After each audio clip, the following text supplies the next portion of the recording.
smell better. Bye. Cathy, I saw him first. He's mine. No, he's not, Patty. He followed me home. Well, you can't keep him. Don't see why not. He doesn't belong to you. He doesn't belong to you either. Finders keepers. Natalie, Patty's trying to take away... That's not true, Mom. I brought home the cutest... Just a minute, both of you. There will be no more pets in this house. No exceptions. Where is he? I left him in the living room. You mean I left him in the living room? He came home with me. Well, he's going out with you. There he is. I'm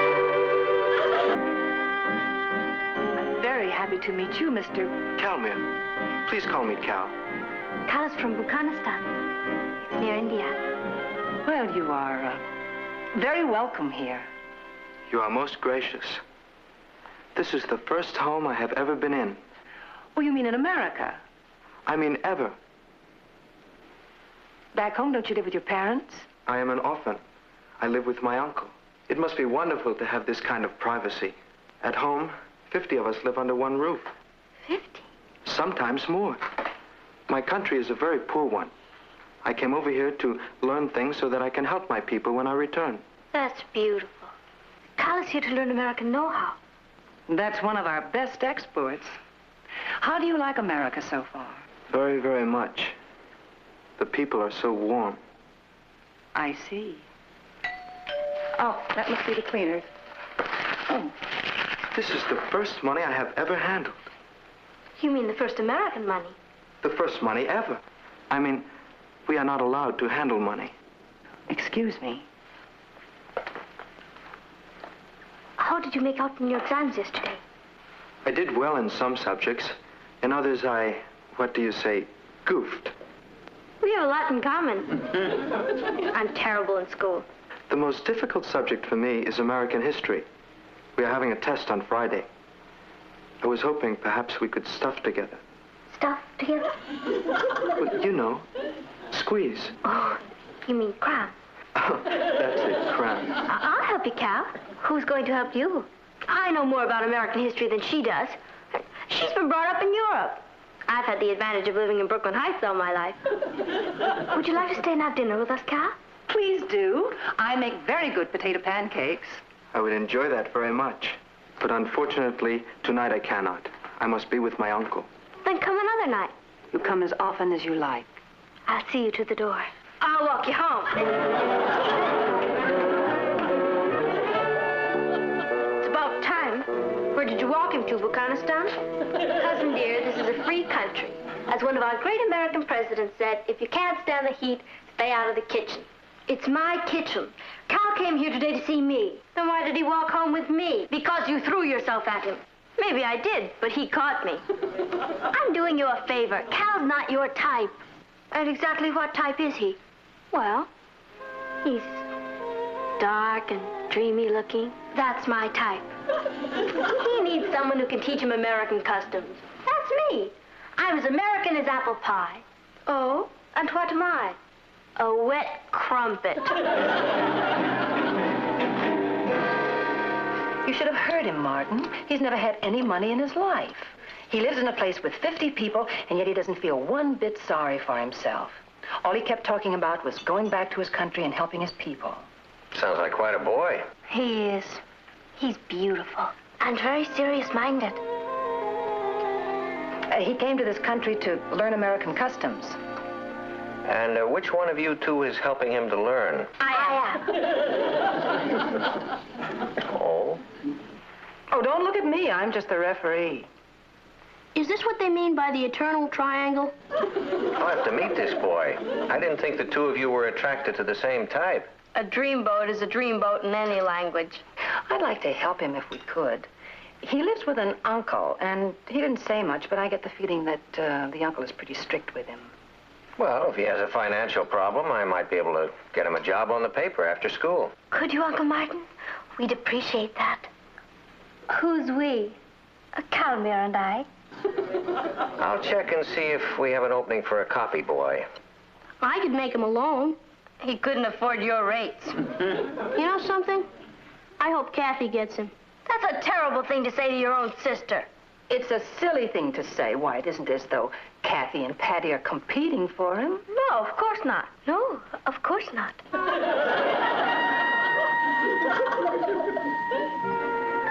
Now, next question.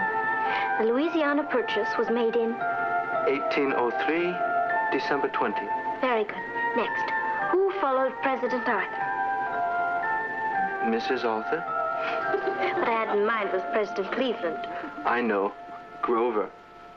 Could we stop a while, Catherine? I'm sorry. I have been pushing you pretty hard. I got carried away. You are a wonderful teacher. You're easy to teach. There is so much to learn, so much to do. You can do anything you want to. You make me believe it. It's true. All you need is a dream. And you have one. What is your dream, Catherine? To make a chocolate souffle that won't fall. No, tell me.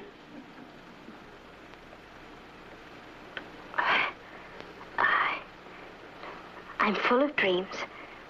I'd like to be a teacher, or a nurse, or a scientist, and invent something to help humanity.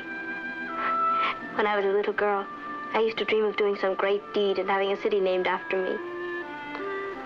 Catherineville. It has a nice sound. My uncle would like you. Last night I told him about you. What did you tell him? It does not matter. I brought you a gift. Cal, you must never do that. But why? Is that not the custom in your country? That isn't the point. You mustn't ever spend any of your money on me. I did not spend any money on it. I had it. And I wanted very much for you to have it. Please, open it.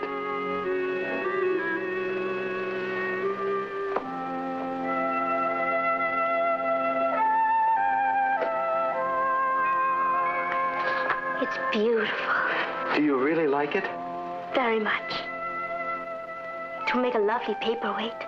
A paperweight? It is yours to do with as you wish. There you are. Well, sorry I'm late. Now we can all sit down and do our homework together. Let's see, here we go now. Who followed President Arthur? Mrs. Arthur?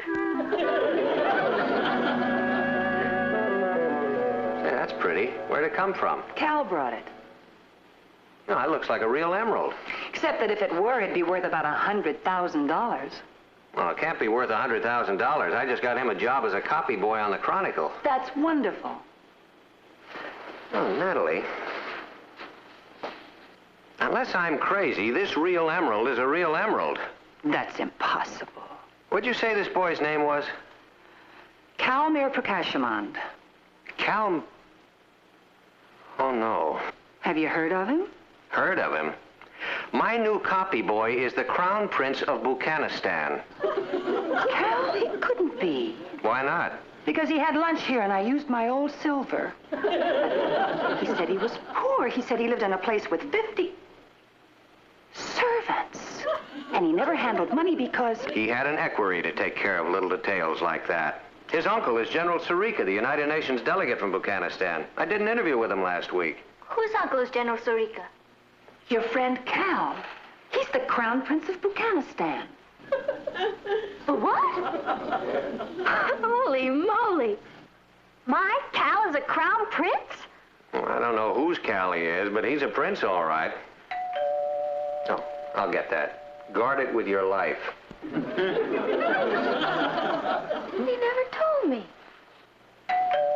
He wanted me to treat him like just an ordinary boy. It's the most romantic thing I've ever heard. General Sarika.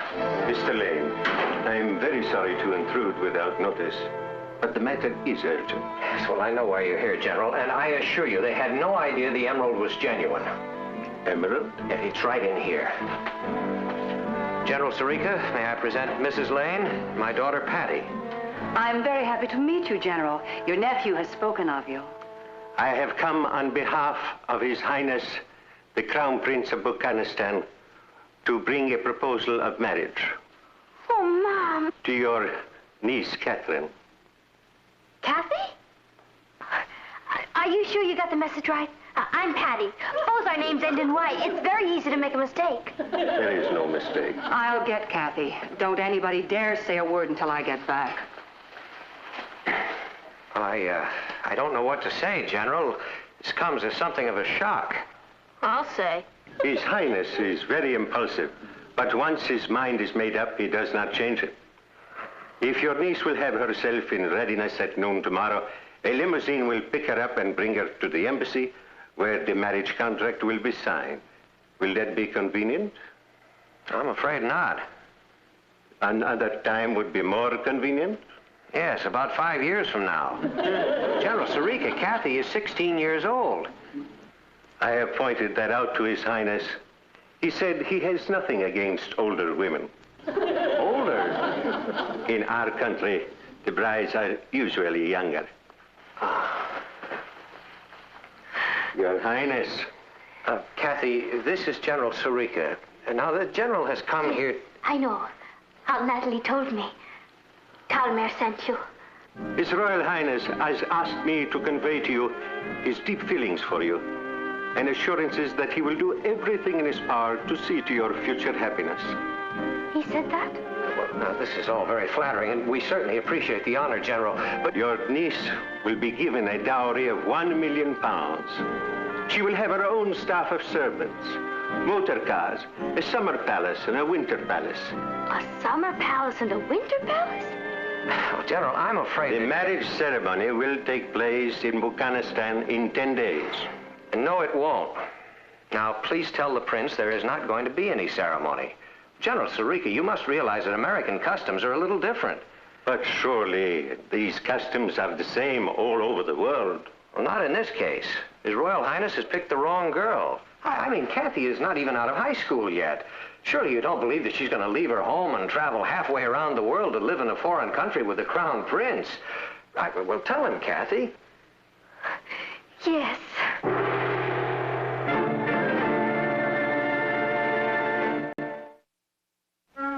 Martin, we've got to find a way to stop this. We're going to, but not by forbidding them to see one another.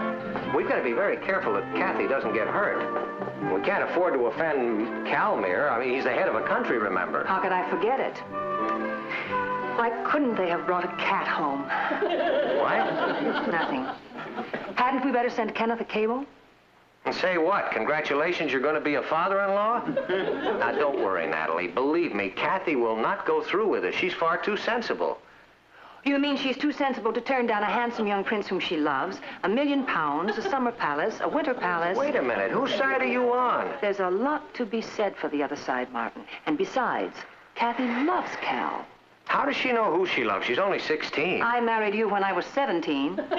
Well, that was different.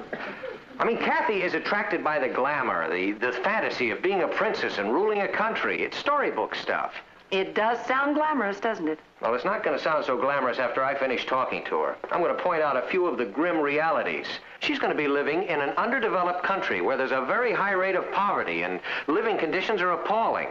Don't worry. I'll knock that romantic little dream out of her. Oh, hello, Cath. Hello, Uncle Martin. You're home early. Yes, he has a lecture to give. I've had the most wonderful time. I've been out shopping with Calmer. Oh, what'd you buy? Matching elephants? Isn't hers? Cathy, sit down. Your Aunt Natalie and I want to talk to you. Now, Cathy, you're only 16 years old. You just can't get married and go running off to live in a country halfway around the world. I agree. You do? I told you there was nothing to worry about. I talked to Cal and his uncle about it. I'm going to sign the marriage contract now, but I have to stay here and finish school. I won't go to Buchanistan until I'm 18. Look at these books and maps Cal bought me. I want to learn everything there is to know about Buchanistan before I go over there. Well, I think I can help you. I'd like to give you a few facts about Buchanistan. Wonderful. Cal has already told me quite a bit about it. Did you know that its per capita income is one of the lowest in the world? The poverty and disease over there are incredible. And do you know what it's due to? No. Ignorance. They need schools, hospitals, roads. Cal and I have been talking about an irrigation project. If it works, it could turn a whole desert into farmland. Look, we could raise the per capita income 17% in the first 2 years. Isn't that exciting? She asked you if that isn't exciting. Oh, yes, very. Where's the money coming from? Part of it is coming from me. You mean you're going to irrigate a whole desert on $5 a week? Cal is going to sell that emerald he gave me. At first he hated the idea. It's been in his family for hundreds of years. But I convinced him that unless it's put to use, it's just a worthless stone. It could feed 1,000 families for 3 years. Isn't it incredible? No one ever thought of it that way before. If you'll excuse me, I want to get some charts ready. Camera's coming over.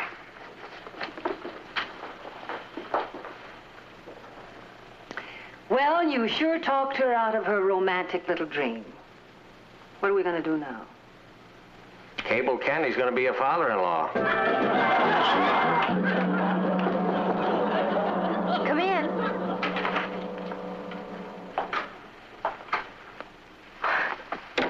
What did you knock for? It's your room, too. I didn't want to disturb you if you were working on affairs of state or anything. What? If you want me to, I'll move into Ross's room and he can sleep on the couch. Don't you want to share this room with me anymore? Sure, but... Well, when you move into the palace, I don't want you to have to tell him the last place you lived you had to share a room and bath. What are you standing at attention for? Sit down.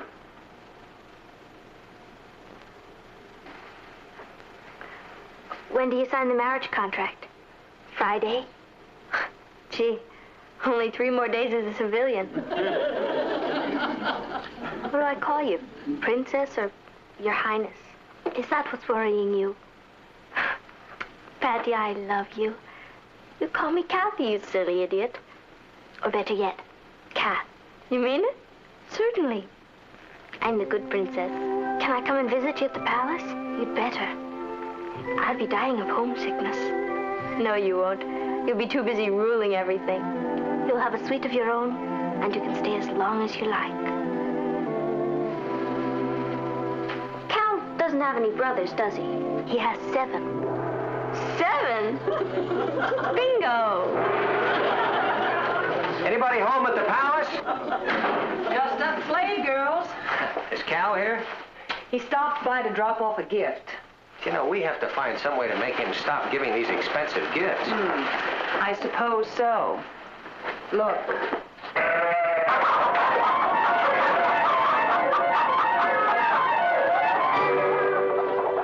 The formal signing of the marriage contract will take place at our embassy tomorrow. As a courtesy, however, we thought you would like to look up the various conditions now. Let me say it again, General. Cathy is a minor. Nothing she signs now will be binding. We understand that, Mr. Lane. It is really a premarital agreement. We would like to get this done now because my nephew must return home next week. When Catherine reaches her 18th birthday, it will become binding. Unless Cathy changes her mind. I won't. I will see to that. Now, as to the terms, it is traditional for the bride to bring to the royal family 10 water buffalo. Where am I going to find water buffalo in New York City? 50 camels. I might be able to find one at the zoo, but 50 camels? And the matter of money, the bride pays a dowry of all her worldly possessions to show her dependence upon her husband. How much money do you have? $7.25. $7.25. If you can wait until Monday, I'll have another $5. It will do. I think this covers the main points, but there are always these little difficulties with the first wife. The first wife? Yes, the dowry changes in future marriages. Future marriages? What future marriages are those, General? It is a small point. In our country, a man may have as many wives as he can afford. My father had 15. Do you mean you want me to be your first wife? Of course. And that you will marry other women after me? Not right away. Not right away. This is the most outrageous...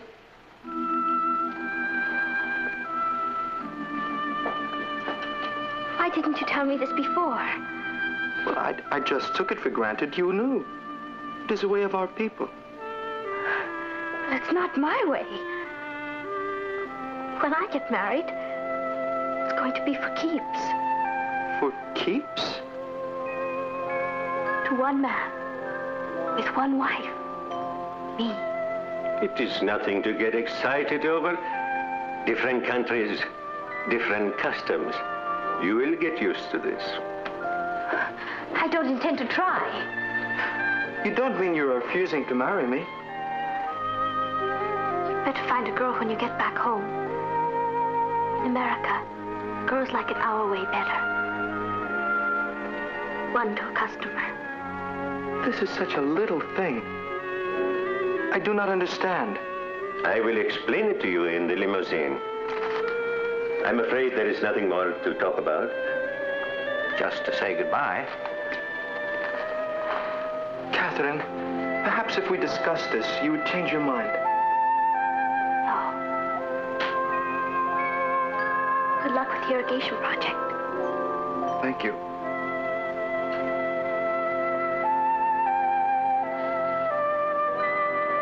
Goodbye, Catherine.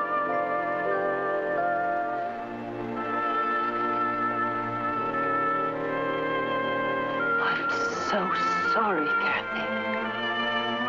Are you very upset? No. Just a little numb. Do you know? I was almost a princess.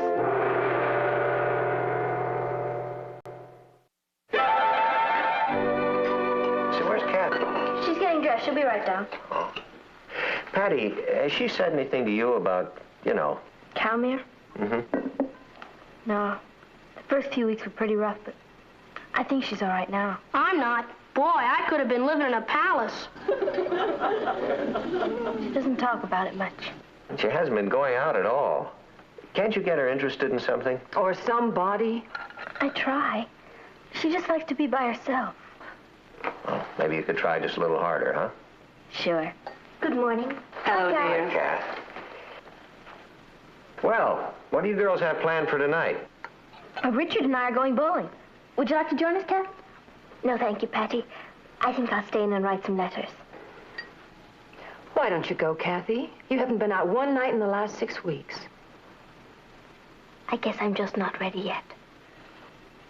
Try to forget him. I will. I know it's ridiculous. By now, he's certainly forgotten all about me.